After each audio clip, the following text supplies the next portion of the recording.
You're standing in Pudding Lane on the night of September 1st, 1666, and you don't know it yet, but the city around you has only a few hours left to live.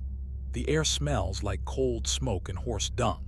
Timber-framed houses lean over the narrow lane, and their upper floors almost touch across the gap. Somewhere nearby, a dog barks. A shutter clacks in the wind. Inside the bakery behind you, the ovens have cooled from the day's work, but embers still glow in the ash. Thomas Farriner and his family sleep upstairs. The apprentices are curled up on straw pallets. No one hears the spark catch.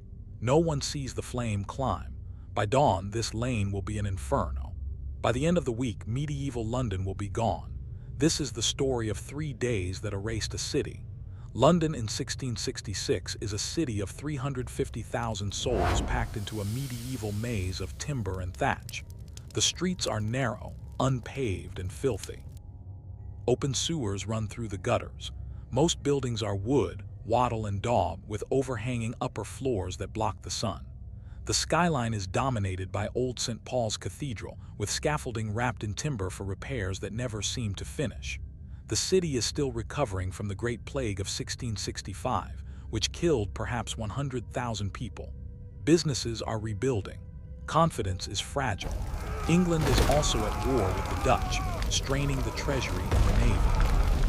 And there's a fire risk everyone knows about. Keep moving, Alara. Don't look back. Timber buildings, open hearths, I'm frightened, Mother. We must reach the gate before it collapses. Day and night. Firefighting tools are primitive. Leather buckets, hand squirts, and prayer.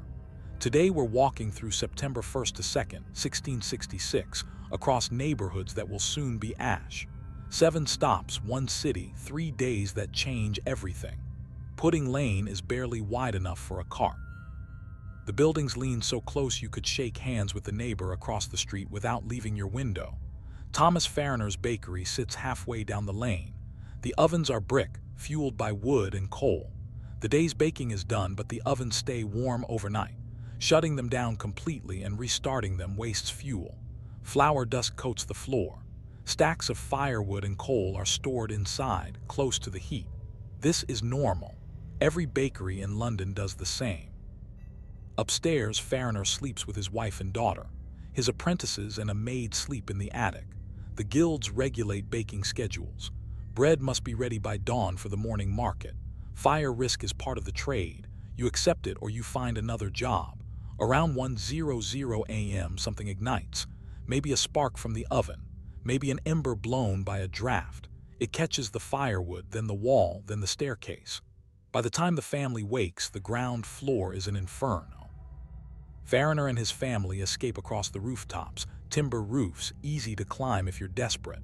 The maid doesn't make it. She's the first to die. Neighbors wake too, shouting. Smoke pours into the lane. Families stumble into the street with blankets. Children clutch bundles of clothes. The fire climbs the timber frames and leaps from house to house through the overhanging upper floors. Someone runs to wake the Lord Mayor, Thomas Bloodworth. He arrives, looks at the blaze, and dismisses it. A woman might piss it out, he says, and goes back to bed. There's no fire brigade, no organized response, just neighbors with leather buckets forming chains to the public conduits. But the summer has been dry. The wind is blowing from the east. The flames are already ahead of the buckets. By 2:00 a.m., a dozen houses are burning. By 3:00 a.m., the fire reaches Thames Street. By morning, Thames Street is burning. The riverfront is lined with warehouses. Timber, tar, oil, tallow, brandy, coal, everything combustible the city needs for trade, all packed into wooden sheds. The fire hits the warehouses like kindling meeting a torch. Merchants scramble to save their stock wares. Small boats are overloaded with salvaged goods, sinking under the weight. The wharves are chaos, people shouting, carts blocking the narrow lanes. The east wind drives the flames westward toward the city center. A warehouse filled with tallow and spirits explodes. The blast sends flames leaping across Fish Street Hill. The fire is no longer a neighborhood problem. It's a citywide disaster. But there's still no coordinated response, no firebreaks, no demolitions. The Lord Mayor refuses to order houses torn down without compensation. He's worried about lawsuits. By the time anyone realizes the scale, it's too late to stop. By midday, the smoke is visible from Cheapside, the commercial heart of London. Goldsmiths, drapers, mercers, all operating from timber-fronted shops. The market is still open. Some people are still shopping. Others are watching the smoke rise from the east. You can see it now, a black column reaching into the sky. You can smell it, burning timber, burning wool, burning flesh. Street vendors debate whether to flee. Wealthy residents hire carts at inflated prices, 10 times the normal rate. The poor carry what they can, a blanket, a pot, a child. A goldsmith begins burying his stock in his garden. He wraps silver plate in cloth, digs a pit and covers it with dirt. His neighbors watch and start doing the same. A mother haggles with a carter, offering everything she has for a ride to Moorfields. He refuses. Not enough coin. The fire is still hours away from Cheapside, but the city is already breaking apart. If you're enjoying this and want to support the channel, a like or subscription helps us keep reconstructing lost histories like this one. No pressure, just grateful you're here. That afternoon, old St. Paul's Cathedral still dominates the skyline. Medieval stone with timber scaffolding wrapped around the tower for repairs. Booksellers' stalls clutter the churchyard. The booksellers are carrying their stock inside. They think the stone walls will protect the books. They're wrong. The cathedral has a lead roof, timber scaffolding, and pews and furniture inside. And now thousands of books, paper, leather, ink, all combustible. Refugees are sheltering in the nave. Families with bundles, children sleeping on the stone floor. A clergyman stands at the west door, watching the smoke darken the sky. He realizes the fire won't stop at the city walls. By evening, the flames will reach the churchyard. By the next morning, the lead roof will melt and pour into the streets like a river. The cathedral will burn for days. As night falls on September 2nd, the fire is unstoppable. It's consuming 300 acres. Churches collapse. Guild halls fall. The guild hall's lead roof melts. The stones crack in the heat. King Charles II and his brother, the Duke of York, are in the streets organizing firebreaks. They order houses demolished with gunpowder, but the wind keeps shifting.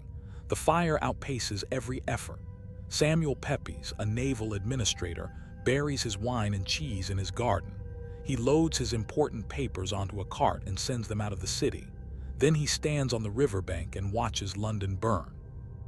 The flames are visible for miles. The sky glows orange. Ash falls like snow. By the night of September 3rd, tens of thousands have fled to Moorfields north of the city walls, open ground, no shelter, just families huddled around bundles of salvaged possessions. Merchants guard their goods, strangers share food, children sleep on the bare earth. There are rumors of arson. People blame the French, the Dutch, anyone foreign. The king sends troops to patrol and keep order. Foreigners are attacked in the streets. A child asks her mother when they can go home. The mother doesn't answer. There's no home left. How do we know this? Samuel Pepys and John Evelyn both kept diaries. They walked through the fire, documented what they saw, buried their possessions, and fled. Parish records track deaths and damages. Fire court records show compensation claims. Wenceslaus Haller's engravings show the city before and after. We've used AI to visualize lost streetscapes based on period maps and survivor accounts. The details are grounded in evidence, but no image can capture what witnesses saw: the heat, the noise, the terror of watching a city die. The fire burns until September 5th. By then, 13,200 houses are gone. 87 churches are destroyed. Old St. Paul's is a ruin. The medieval street plan is erased.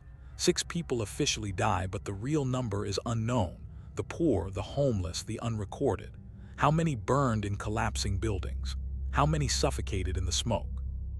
It started with a spark in a bakery on Pudding Lane. One ember, one dry summer wind, and medieval London became ash. After the fire comes rebuilding a ruined city. London will rise again, but it will never be the same.